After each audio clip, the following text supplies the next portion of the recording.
Hey everybody, welcome back to homerecordingmadeeasy.com, learningtomix.com, and here on my YouTube channel. And this time out, we're going to take a look at a couple of the channel strips made by Presonus as part of the Presonus Studio One version 3. This is the add-on pack. This is called the VT1 tube modeling channel strip. We're going to take a look at that, and we're going to take a look at some of the feature sets. I'm going to show it to you on some drums, some bass, some piano, and some guitar on the master bus to kind of show you what you can do with channel strips. But before we get to that, if you like what you see in this video, please hit that subscribe button below. It helps me out tremendously. Also, go out to facebook.com/homerecordingmadeeasy and follow me there. And if you want more tips, tricks, concepts, and training around all aspects of home recording, mixing, and mastering, go out to homerecordingmadeeasy.com.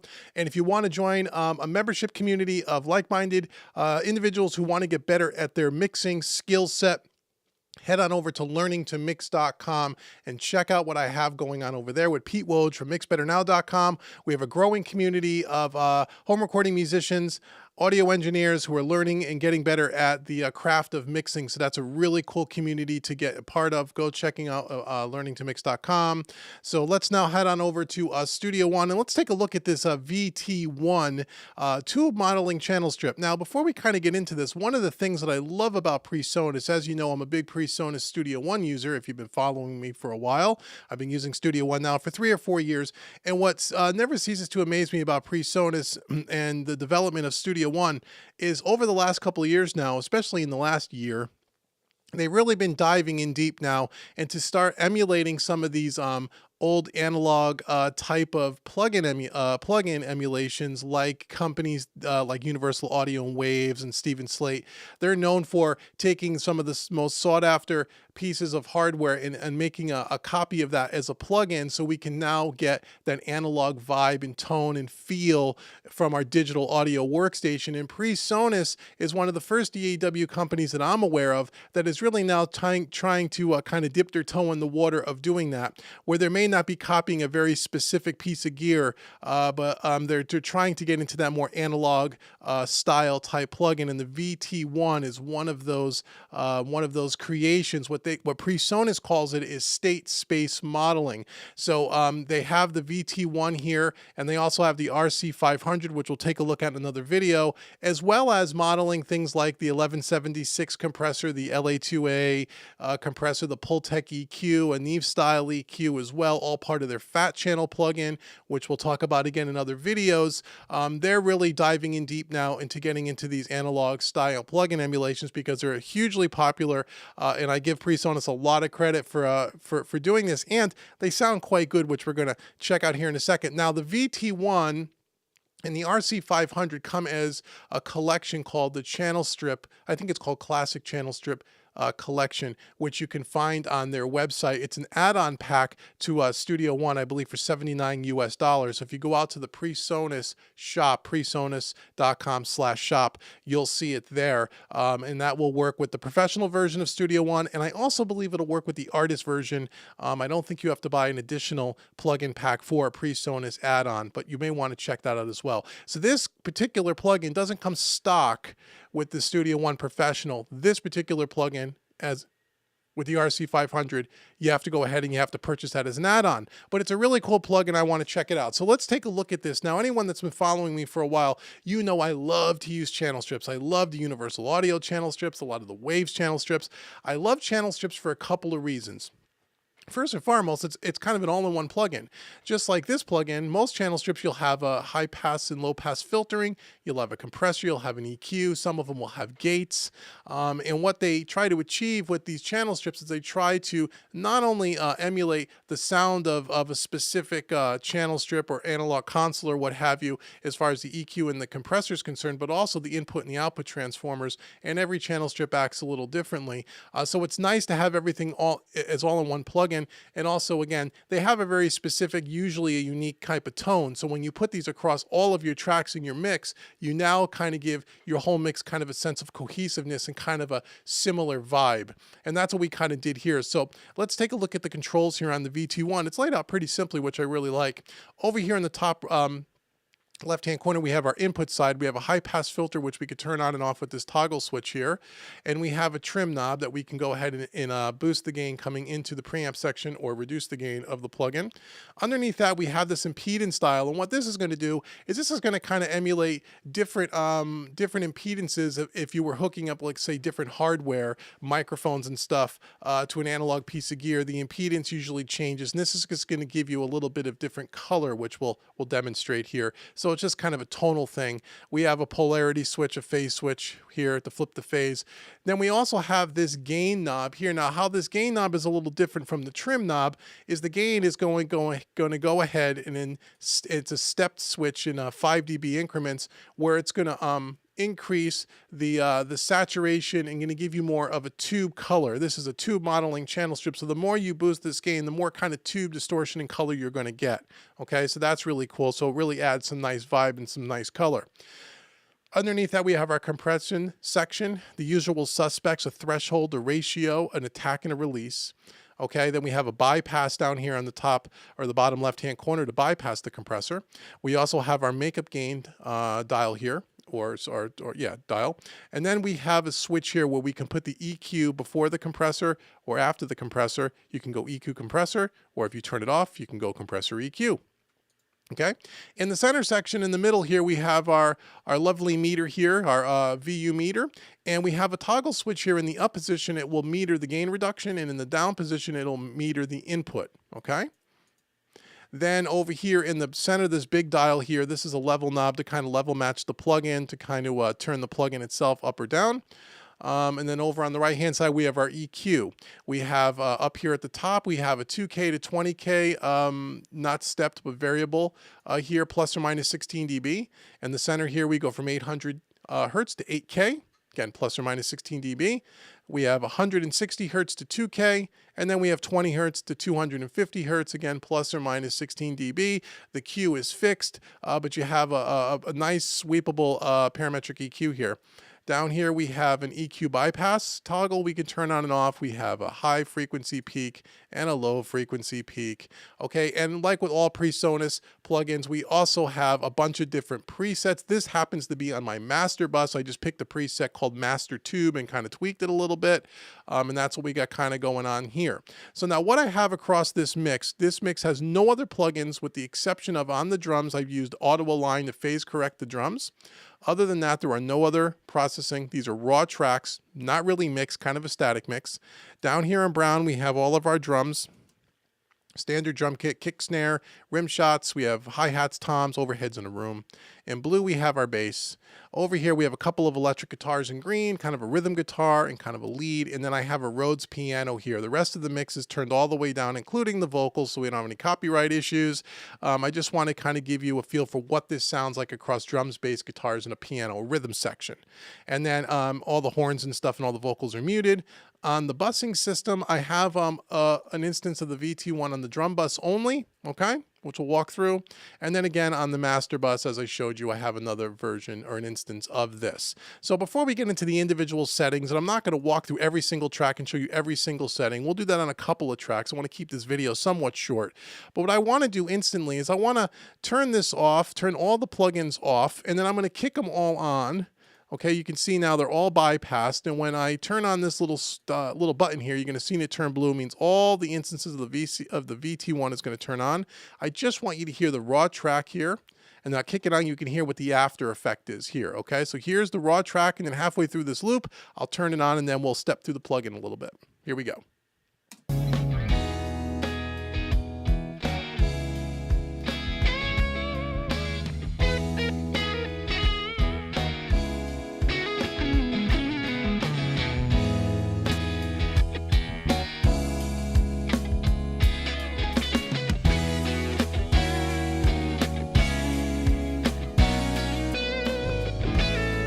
Before.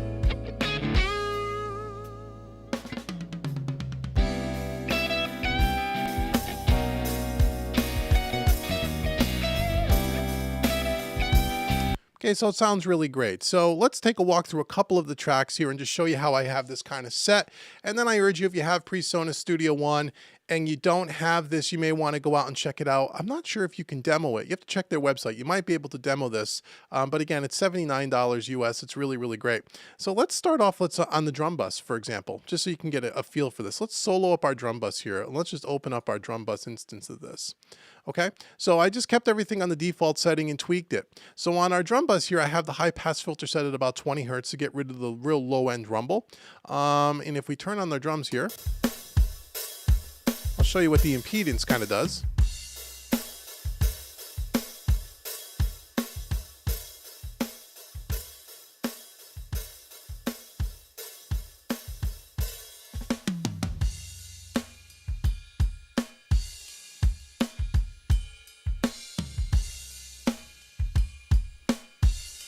Okay, so you have 6 different settings for this impedance selector. And again, as you go from A to F, it gets a little bit thinner, a little bit different tone here. Okay, now I've turned up the gain all the way on this to kind of emulate the tube saturation as much as possible. You'll hear it'll get quieter as I turn this down.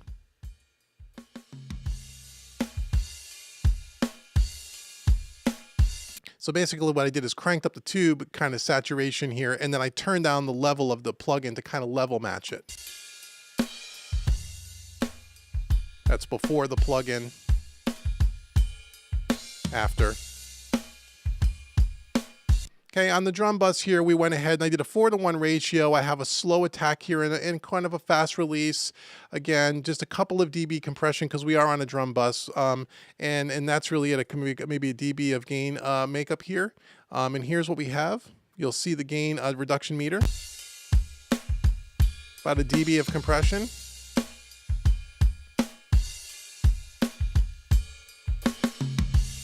Okay, the only EQ I have is 500 hertz. I dialed out about 2.5, 3 dB to get rid of some of that hollowness there. Okay, so before the plugin on the drum bus, this is what we have.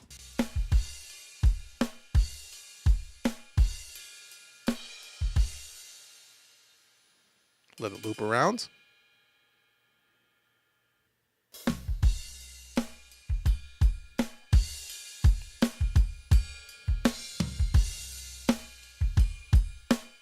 Okay, gives it some more punch, some more life. It brightens it up just a little bit, even though I have no real boost on the high end, but I took out some of the mid-range, which gives the highs a little bit more presence.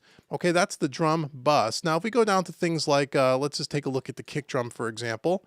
I'll mute all of these other tracks just so we can hear just the kick drum.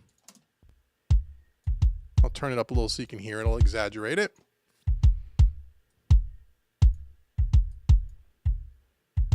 Okay, high pass filter 20 hertz.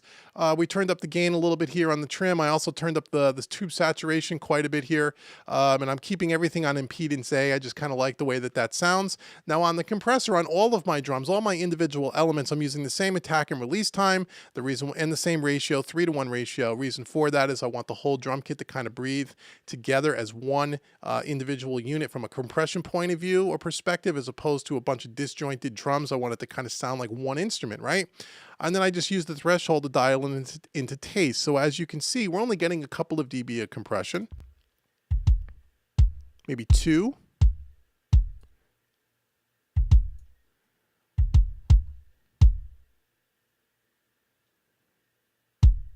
Okay, right around 5K, I get a little bit of a boost here just to give some of the little more of the click. I've took out a little bit at 500. I got and nothing else. No boost at 60 here. Just 500 little dip, about 2 dB, and a 2 dB bump at right around 5K. It's before, after.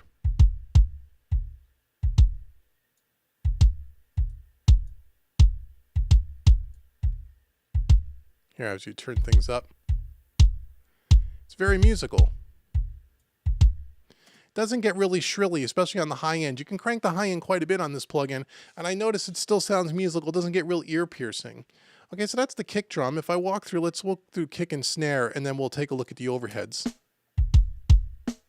Turn this back down. I'll turn that up so you can hear it.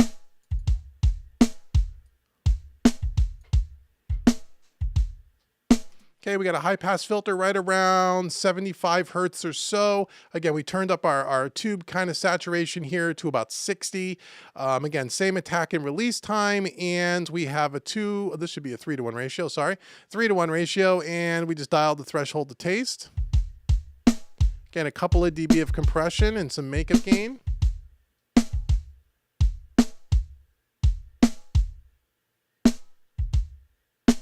Okay, right around 220, 30 hertz or so. We got a little bit of a bump here to give it a little bit more wood on that snare, and a little bit of crack at around 4.5K. So before this plugin, this is what we got.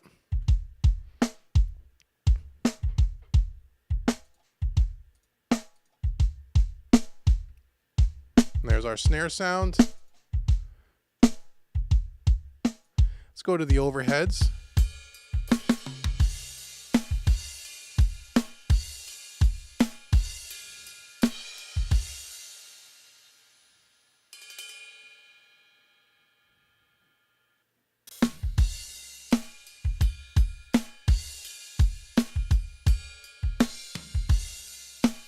Okay, so on the overheads, again, I got a high pass filter right around 60 hertz or so.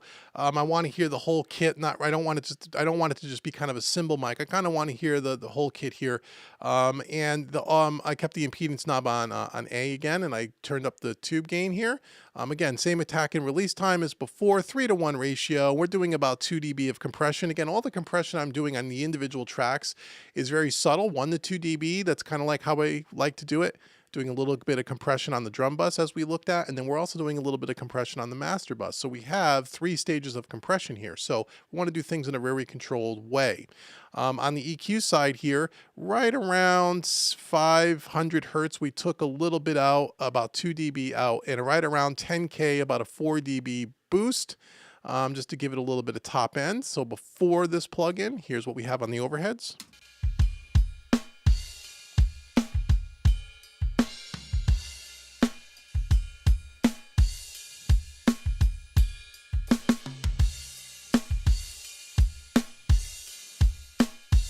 Okay, gives it a lot of presence. So if I just bring in the rest of the drum kit here, I'm not going to walk through every single plugin, especially like on the tom tracks where it only hits a tom every so often.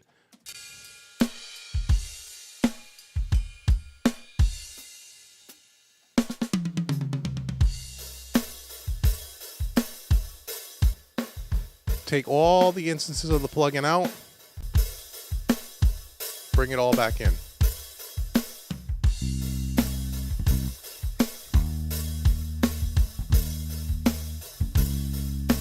Here's our bass guitar. Bass guitar, again, high pass filter around 20 hertz. Brought up the tube gain here a little bit to about 60. I got a 4-to-1 ratio on the bass here. We got a fast attack and kind of a medium style release, or more towards the slow, medium slow style release here. We're doing about 3 dB or so of compression here as well. Should put some makeup gain back in here. And let's see, on the EQ side, right around 700 or so. I'm boosting up about 5 dB to bring a little more of the fingers out, and that's really it. So if we listen to this bass, and then I'll take it away.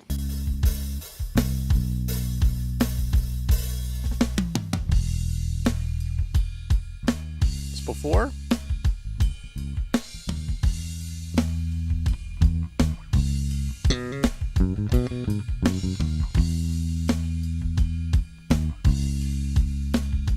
Okay, about 5 dB of compression here. Then we got some rhythm guitars kind of happening here.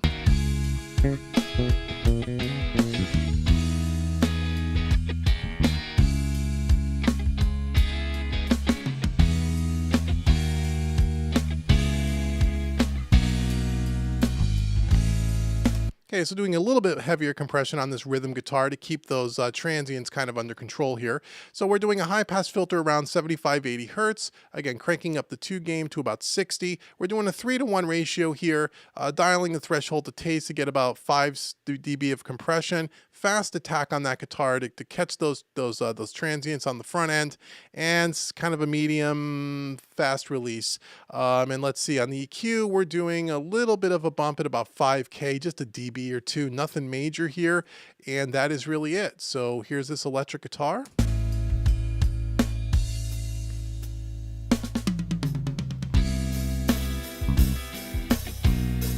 It's before.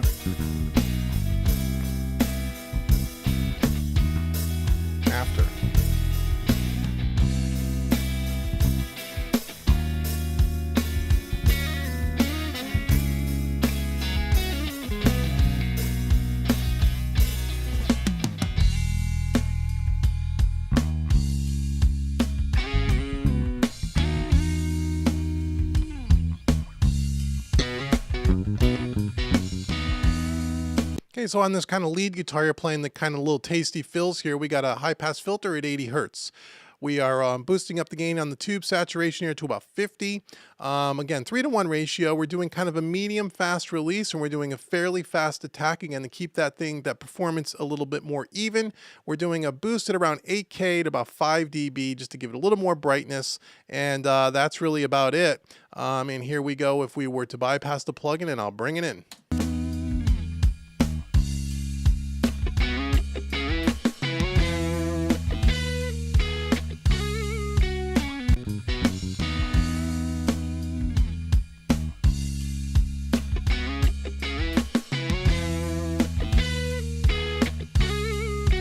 So what that compressor is really doing there on those slides and those kind of, those hitting the one there, it's really taming that quite a bit. Now, the one thing I will say about the VT1 that I'm not thrilled with is the gain reduction meter, in that it doesn't seem like it's very responsive. Like, it's only showing, we're barely doing a dB of compression.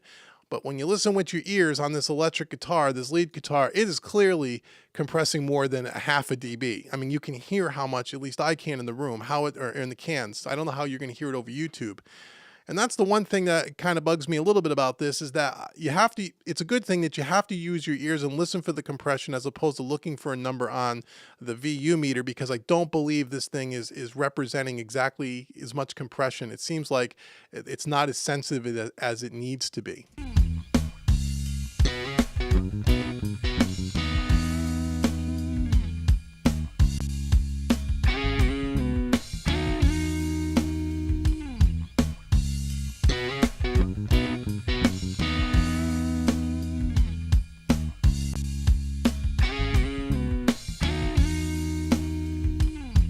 So it definitely seems like with the compression, it is taming and it sounds really great, but don't let the meter fool you a little bit. As I said, I feel that this is doing definitely more than a dB of compression for sure, probably more like 3 dB. So I think the needle might be, or the meter might be a tad off. Who knows? But it still sounds great. So so be it.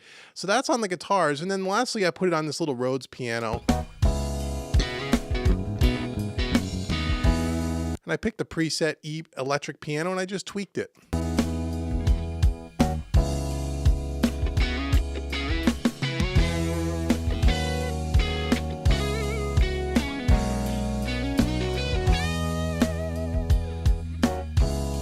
Really makes this piano, this Rhodes, sound great. So again, we're doing a high pass filter right around 70 hertz. We're doing a 3-to-1 ratio, slow attack, fast release. Dialing into taste for compression, again, using our ears. 12K, we're doing like a half a dB boost, and right around, I don't know, 2.5K, a little bit of a boost as well. And we're taking out right around 300. We're taking out a couple of dB. So before our plug-in, here we go.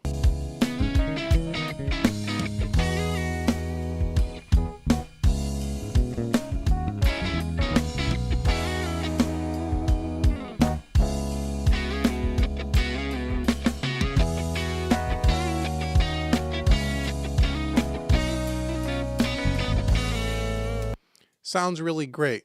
Now, last but not least, let's take a look at our master bus here. Again, the master bus, kind of what we started off with. We're only doing a 2-to-1 ratio, very light amount of compression, slow attack, faster release. We're turning up the tube saturation gain here to about 55. We got no high pass filter.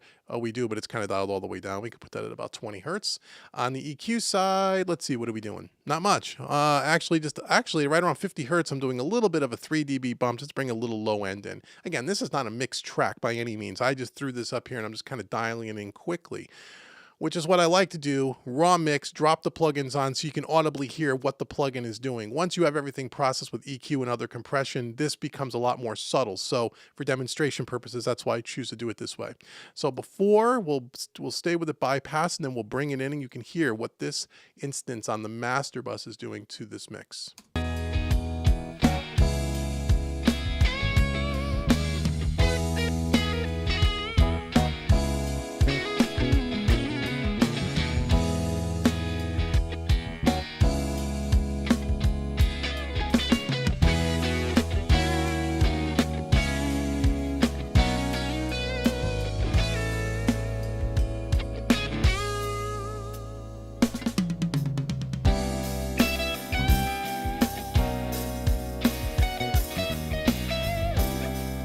just a little bit of extra glue, really subtle, but it kind of pulls the mix together a little bit more. I think it really sounds great. I'm really kind of pleased with this. Again, for a stock plugin, trying to do this new state space technology where they're modeling these old pieces of analog hardware.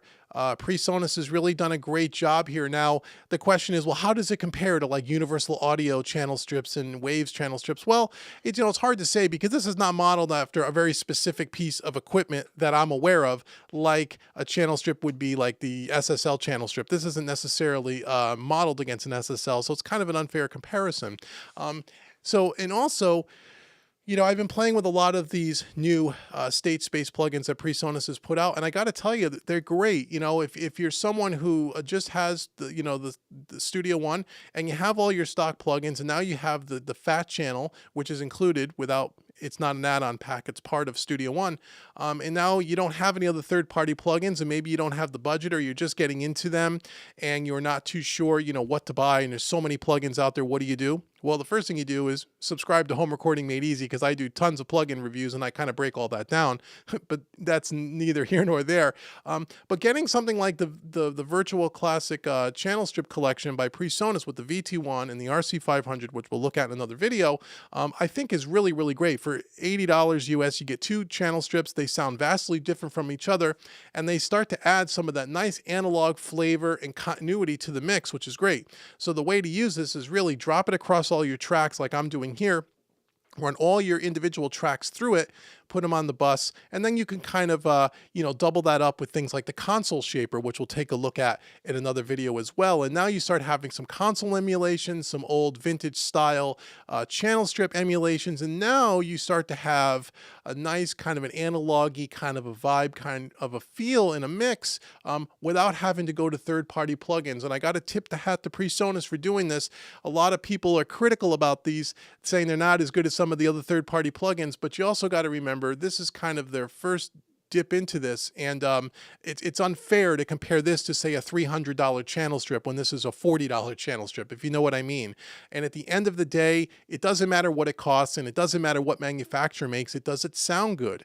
And as we heard in the beginning, and I'll do one more time here, I'll turn them all on and off, it really does enhance this mix, this raw mix. So again, we'll start with it off and I'll turn it on, and then I will see you in the next video. So thank you so much once again for checking out homerecordingmadeeasy.com and learningtomix.com. And thanks for joining me in my video, and I'll play you out here to black. This has been Dave with homerecordingmadeeasy.com, and I will see you in the next video.